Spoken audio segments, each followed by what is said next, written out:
Hi guys, welcome to my channel. My name is Leilani and today's video is going to be an anti-haul, and it's going to be my first anti-haul of many.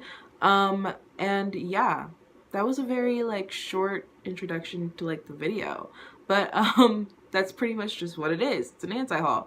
But before I do get into this video, please go ahead and give it a big thumbs up if you do enjoy it.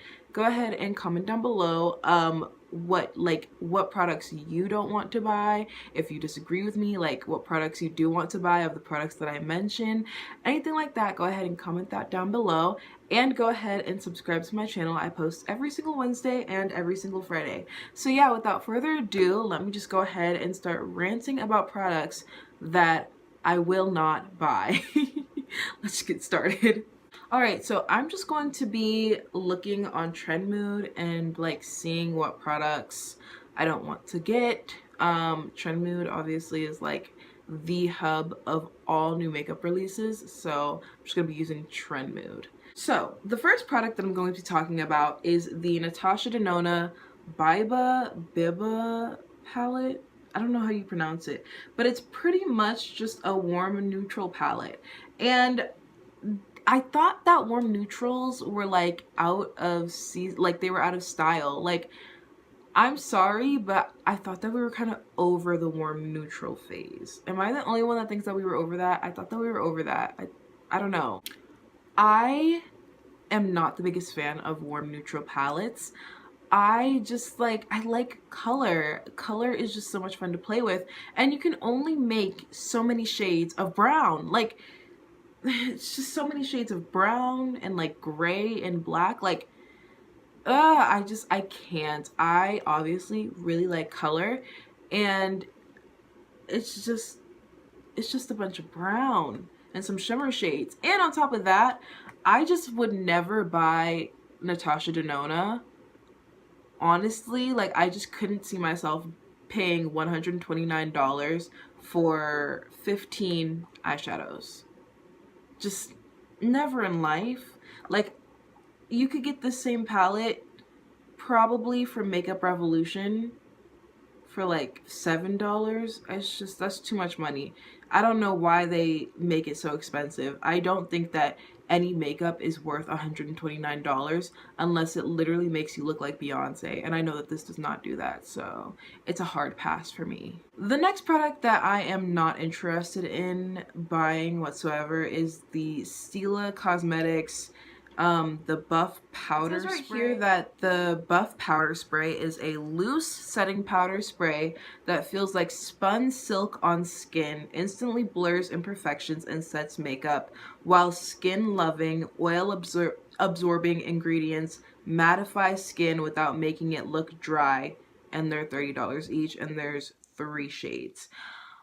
Why do you have to spray on loose setting powder? Sometimes I think that companies just I just don't get why you have to spray on loose setting powder. I wouldn't even want to do that, because then you're gonna get it in places you don't want it. I don't see the point in this. I mean, you could get in your brows, you could get it on your your eyeshadow. How do you even do this? I don't understand this product, and I think Tarte reviewed this product and I watched it and I was like, yeah, it just doesn't make sense to me. It seems kind of gimmicky in my opinion. These types of products seem very gimmicky, and I don't like that. It's just, they know that it just doesn't make sense. I just don't feel like this product makes any sense. And for $30, it's a no. The next thing that I am going to not purchase and not even think about purchasing is the Dose of Colors Minnie Mouse eyeshadow palette. This palette is just not it. It looks like there are 6 eyeshadows and then 1 blush, and I just don't, it's just these shades, it's you can't do much with them. It's just, I don't understand. It's just, oh goodness, it's so boring. It's very, very boring to me. I think that if you're going to do a Minnie Mouse collection and you're going to do a Minnie Mouse shadow palette, at least have 10 shadows. Like, you couldn't even give us 10 shadows. And then it just doesn't have a fiery red. This looks more like a pink red to me. The shimmer shades are kind of weird. I would expect a shimmery red.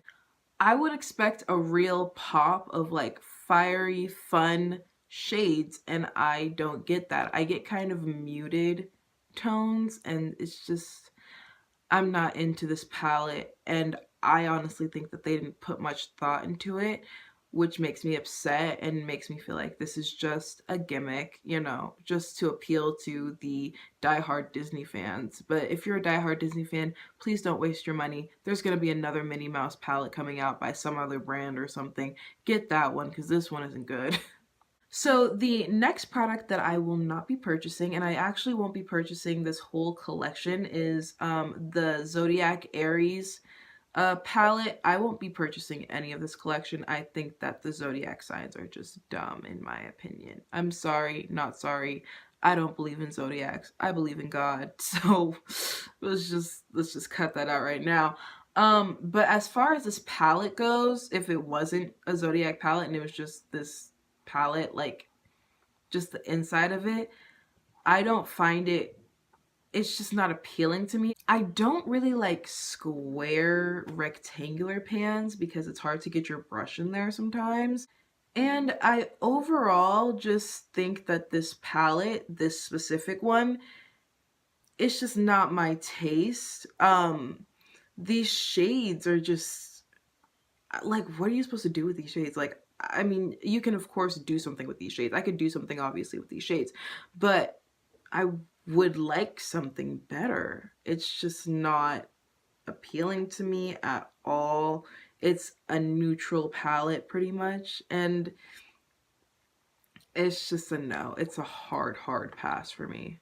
I'd like to see what they come out with, like, because I'm a Cancer, so I'd like to see what they come out with for Cancers and see if I actually like it. And if I don't like it, it'll just prove to me even more that the zodiac signs are just fake.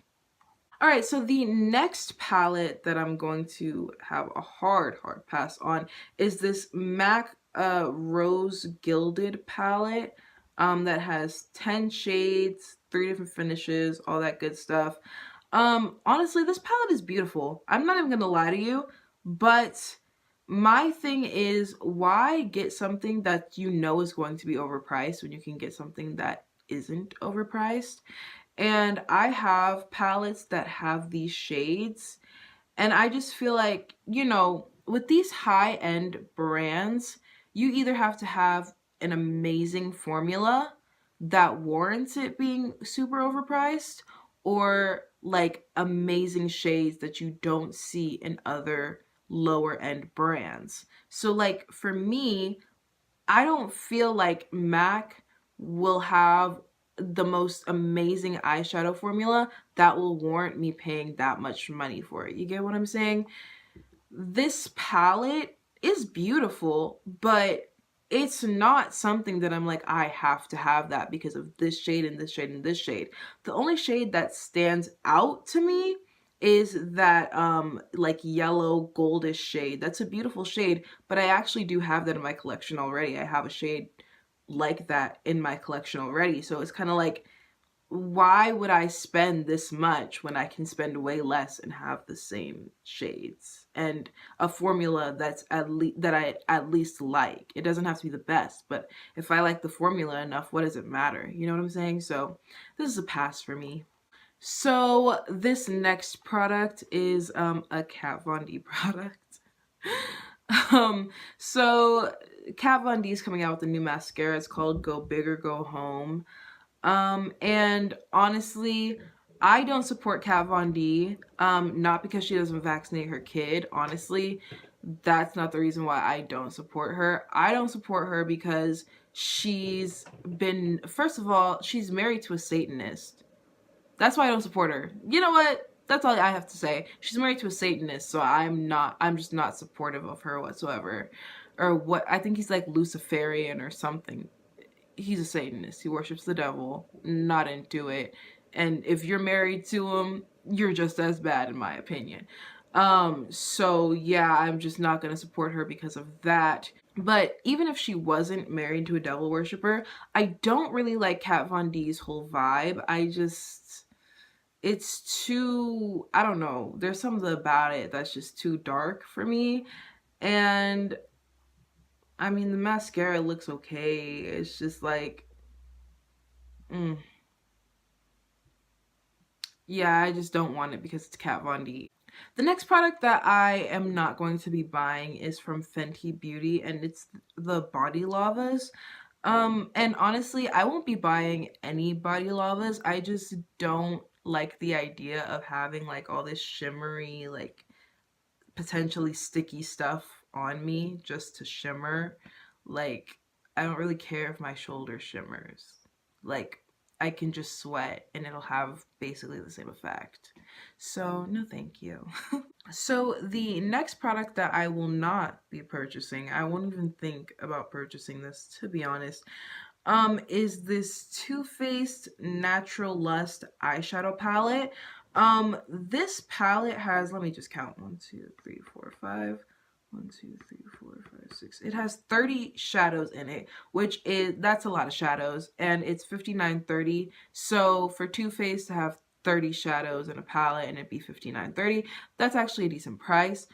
But my issue is that this, oh goodness, like the shades in here are just, first of all, I wouldn't be able to really use a good amount of these shades if I'm gonna be completely honest. It doesn't, yeah, it doesn't look like I'm gonna be able to use like a good amount of these mattes, which is an issue if you're gonna pay $59.30 and then not get 30 shades that you can actually use, but actually only get maybe 25, you know, but that's just me thinking about my money. Anyways, as far as like the shade selection, it bothers me a lot when brands do like the pinky, reddy, red type neutral palettes and then they put like a blue in there to make you think that it's like something special. Seriously, when you look at this whole palette, your eyes directly go to that blue and then that black right next to it because everyone loves a black in a palette. I think they did this strategically. They put the most vibrant shades on the corners. So they put this like maroonish, burgundy-ish, kind of purplish shade in the top right corner, and then they put that black in the bottom right corner, and then put that blue right next to the black. So your eyes automatically go there, and then you forget about all of the shades of white and light pink that you see on the other side of this palette. This palette is just, it's just neutral. I don't think that that's worth your money. If you have, you probably have all of these shades in your collection. So for me, and I'm sure for many other makeup collectors, especially eyeshadow fanatics, this palette isn't going to give you much more. Maybe a better formula, but is it really worth paying $59.30 for just a better formula? In my opinion, no. Not when you can't even use, like for me, I can't even use a good amount of these mattes, so it's a no for me. So the next product is actually a tool, and it's the Real Techniques Miracle Complexion Sponge. And the reason why I don't want this sponge is because it has glitter in it. And I don't understand why it has glitter in it. Even if the glitter doesn't actually come off on your face, why would you put glitter in it? Because then people aren't going to want it because it has glitter in it and they think that the glitter is going to get on their face even if it doesn't actually get on their face. Like, I just don't understand that. It would be a nice sponge to have if it didn't have the glitter, but it has the glitter, so it's just like... Anyways, yeah, I'm not gonna get this. I just feel like it would be like itchy on your face, like when you're patting in your foundation. Like, doesn't it seem like it would be itchy? I don't know, maybe that's just me. And the last product is coming from Tarte, which is a brand that I don't even support. But anyways, it's this new blue, all blue palette that they're doing. This palette, just the shades, they're just not calling me. I don't like how this palette is set up. it's just a weird, yeah, it's just a weird setup. And then they have like this green that I don't know how you're even going to be using that with the rest of the shades. I mean, I can probably figure out how to make this work, but I think every palette would be good with a decent like dark brown for the crease and a black to make any look work. Like if you have those two shades, you can make all of these blues work in a cohesive look. But I don't know. I just it would be harder for someone to make a good look with this if they're not as, you know, good with color. Um yeah, this palette is just I don't like how it's set up either. It looks like it's just I don't like how this is set up at all, really. Let me look at swatches. The swatches look nice, but it's just these shades together is what's getting me, and they're just not. I just don't like this palette. I really don't, and I don't think that it's going to do very well. So that is it for this video. Thank you so much for sitting here and watching me rant about makeup that I don't like and will not buy. I know it's a pretty negative video, but at least you get a positive out of it, and maybe I convinced you to save your money and spend it on something else that you might actually like. So you're welcome. I'm going to be doing more anti-hauls on my channel, so stay tuned for that. And yeah, thank you so much for watching. If you did like this video, go ahead and give it a big thumbs up. Go ahead and comment down below any products that you know that you won't buy, any products that I mentioned here. Are you going to buy them? Are you not going to buy them? Why not? All that good stuff. And go ahead and subscribe to my channel. I post every single Wednesday and every single Friday. So again, thank you so much for watching this video, and I will see you in my next one. Bye!